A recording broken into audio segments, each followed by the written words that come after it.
علامہ ابن خلقان رحمۃ اللہ علیہ نے اپنی کتاب کے اندر ایک واقعہ لکھا ہے. امام اعظم ابو حنیفہ رحمۃ اللہ علیہ کے پڑوس میں ایک لڑکا تھا، نوجوان تھا، اور وہ رات کو اپنے ساتھیوں کو بلاتا، شراب نوشی ہوتی، ناچ کود ہوتا، ہلڑ بازیاں ہوتی، پوری رات یہ سلسلہ.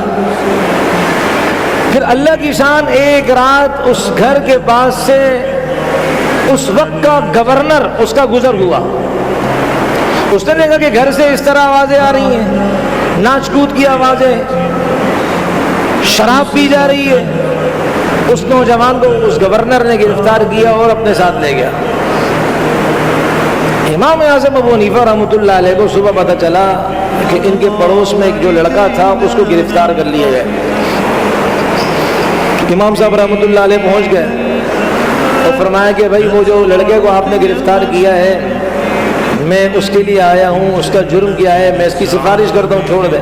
کہا جی اس کا جرم یہ ہے کہ وہ ناچ کود کرتا ہے تو آپ کی عبادت اس میں خلل واقع ہوتی ہے، تو میں نے اس لیے گرفتار کیا کہ تم اتنے بڑے انسان جو گھر کے اندر تہجد کی نماز پڑھ رہے ہوں گے، دینی کوئی مسئلہ اس کے بارے میں تحقیق کر رہے ہوں گے، آپ ان کے آرام میں خلل ڈال رہے ہیں ناچ کود کر کے، شراب نوشی کر کے، اس لیے میں نے اسے گرفتار کیا ہے. تو امام اعظم ابو حنیفہ رحمۃ اللہ نے فرمایا بھائی میں اپنی ذات کے اعتبار سے اس کو معاف کرتا ہوں، آپ اس کو چھوڑ دیجیے.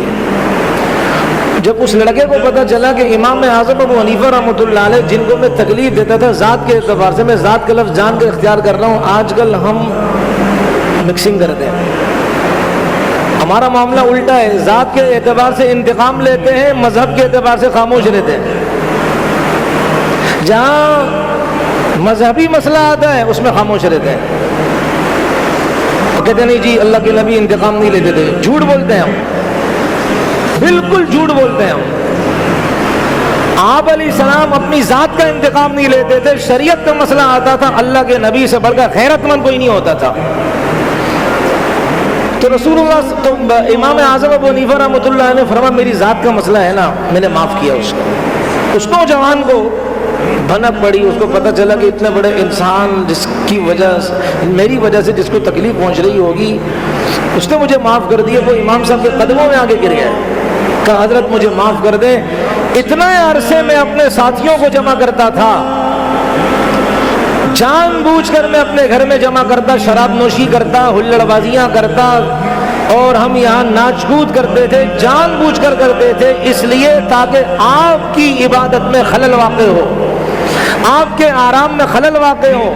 میں جان بوجھ کر یہ کرتا تھا تاکہ آپ کو میری ذات سے اذیت اور تکلیف پہنچے. اور آپ ہیں کہ آج آپ کو پتہ چلا کہ مجھے ایک رات کے لیے گرفتار کر لیا، ایک رات کے لیے یعنی کہ مجھے گھر سے غائب کر دیا گورنر نے.